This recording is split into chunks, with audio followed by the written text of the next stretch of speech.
Knoxville adds big cash to the Nationals. Rocket finally wins a late model race, and we get sprint car racing tonight. Let's go. It's Tuesday, February 7th. I'm Justin Fiedler. This is Dirt Tracker Daily. We'll kick today off with the news from yesterday that Knoxville is pumping a bunch of cash into the Nationals purse for this year. In 2023, the Knoxville Nationals winner will take home $185,000, which is up 10 grand from a year ago. But the track and the event didn't stop there. They've added money down through the field, with the feature now paying $15,000 just to start. For comparison, in 2022, the full Saturday purse was $710,225 from a total event purse of $1,002,065. But for this year, that Saturday purse jumps to $866,625 from a total purse of $1,159,005. There's been no changes to money for Wednesday through Friday, but an extra $156,000 in change is up for grabs on Saturday. Big kudos to track GM Jason Reed, race director John McCoy, the fair board, everybody in Knoxville for making this thing happen. These deep purses are a big part of the reason why the Nationals has such a big car count every single year. Teams can come from all over the country and have a chance to make very nice money all week. If you look at it, even fifth place in the Saturday night E-Main pays $1,000 as the first non-transfer car. Along with the Nationals purse, the track also showed off the 360 Nationals cash, with Saturday's feature paying $20,000 to win, with an extra $15,000 available in lap money. The total 360 Nats event purse is $225,020.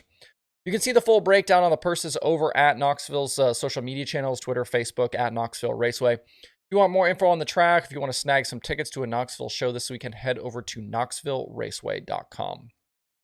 At East Bay last night, we got the first of 6 nights of the Lucas Oil Late Model Dirt Series there.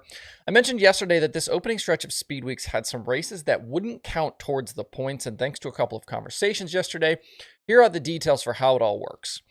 To start 2023, 10 of these races between Golden Isles, Bubba, Alltech, and East Bay count for Lucas points. We lost a show at Alltech, so 10 is now 9, and these first 3 nights at East Bay don't count at all as their lower purses. The programs later this week from Thursday through Saturday will be a part of that. What was 10 races, that's now 9, and they do count. And as of those races that count, drivers will take their 5 best finishes as their points earning results leaving Speed Weeks. So just to wrap this all up, between the 3 nights at Golden Isles, 2 at Bubba, 1 at Alltech, and the final 3 nights at East Bay, that's 9 races, drivers will take the 5 highest points paying finishes, and that's how the Lucas standings will be set leaving Florida. So because of this, last night's field was missing quite a few drivers, and the same could be true tonight and tomorrow as well. Comparing the Saturday night feature at Alltech, I have 8 feature starters who didn't race last night. They were Ricky Thornton Jr., Jonathan Davenport, Tim McCready, Max Blair, Shane Clanton, Peyton Freeman, Jimmy Owens, and Kyle Strickler. Strickler went over to Volusia for the modified show. And then Brandon Overton did race, but not in the Wells 76. He drove John Henderson's 2X machine. In Monday's main event, Kyle Bronson started on the pole and led the first 2 laps, but then second starting Tyler Erb got the elbows out and muscled his way to the front on lap 3. He also had to make the best performance Rocket pretty wide later on to fight back a challenge from Ashton Winger. In the end, though, he got away for the win, which was his first victory of the season and the first for a Rocket chassis. Hudson O'Neal finished second, and Tyler Millwood had an incredible high side run late that propelled him to third from 20th on the grid.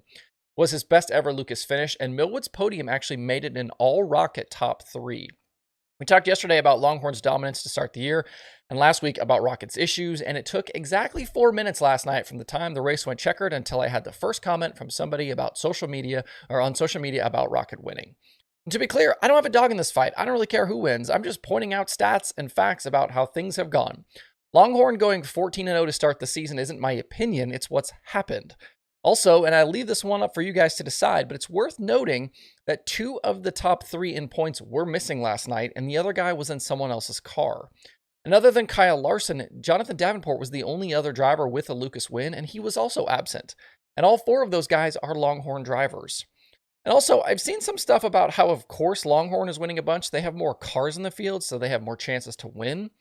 But last night's feature included, as best as I can tell, 9 Rockets, 8 Longhorns, and 8 other drivers in various other chassis. So that's not really what's happening here. It's not like Longhorn has some sort of percentage advantage here. Tonight at East Bay, they will line them up and do it all over again like they did last night, 4 or 5,000 to win. You can again watch live on Flow Racing if you are not nearby. DIRTCar Nationals also got underway last night at Volusia. UMP Modified Features and Sprint Car Practice was the name of the game. The 6 modified features were won by Lucas Lee, Kyle Strickler, Tyler Nicely, NASCAR driver Justin Haley, Ethan Dotson, and David Stremme. As expected, we did cross into triple digits with the modified field, 102 cars on the property. If you're curious about Travis Pastrana, he ended up 14th of 17 cars in Feature 4 after being involved in an incident. In between modified action, the sprint car teams had a chance to get on track as well with 3 practice sessions. It looked like we had 28 cars take part. That number should grow tonight for actual racing because we didn't have a few guys participate. Names like Carson Macedo, Donnie Schatz were a few that we know are coming, but just didn't participate in practice last night. Corey Eliason was quick in session 1. Hunter Schoenberg led session 2, and Brad Sweet topped the final round. Anthony Macri and his guys have some work to do to be ready for racing tonight as he crashed in that third group and tore up that 39 car pretty good. The next 2 nights of All-Star Racing at Volusia are 6,000 to win features and are non-points, so teams don't have to be in attendance or declared just yet for an All-Star title run. That All-Star season and the championship doesn't really start until we get into April at Attica. After what we saw last night, I guess we'll creep into the low 30s tonight for car count. Tonight and tomorrow are going to be annoying streaming nights if you want to watch all of the Volusia racing. UMP Modifieds will be on Dirt Vision while the All-Stars will be on Flow Racing, and those are exclusive, so be prepared to flip back and forth if you want to watch the entire program tonight, and actually that's true tomorrow as well. That will change come Thursday when the racing becomes outlaw sanction, and then everything will be live on Dirt Vision. So if you want to watch the All-Stars, Flow Racing. If you want to watch the Modifieds, they're on Dirt Vision. As we start working into the dirt racing season for real, I know a lot of you guys are playing pools or things like Dirt Draft or Fantasy Racing over on My Race Pass. Give yourself an edge on the competition with a subscription to DIRTRACKR Plus. Advanced stats and analytics, there's research tools there you won't find anywhere else, and over 1,400 races worth of data on thousands of drivers across 10 series and special events. It's $4.99 a month or $49.99 a year that gets you access to everything you need to dominate those competitions. If you buy a full year, you basically get 2 months free. And the cool thing is, your subscription gets more valuable as you go, as more races are added and more tools and stats are created and implemented. And that's happened already. People that signed up in the beginning, they don't have the same DIRTRACKR Plus that happens that's there now. A lot of stuff has been added and will continue to be added. You can cancel at any time via your billing page. No hoops to jump through. You don't got to email me, call me, send me smoke signals. You can do it with just one button to click. Click the DIRTRACKR Plus link below in the video description or click plus in the nav bar over at DIRTTracker.com for more details and to sign up. It's a solid Tuesday across the streaming services. 6 shows on tap. Flow Racing has night 2 of Lucas from East Bay, the All-Stars at Volusia, and Flow 24/7. Dirt Vision has the UMP Modifieds from Volusia and Dirt Vision now. And Speed Sport has Heart Micros from Marion County. To see the full daily streaming schedule with links to watch, visit DIRTTracker.com/watch tonight.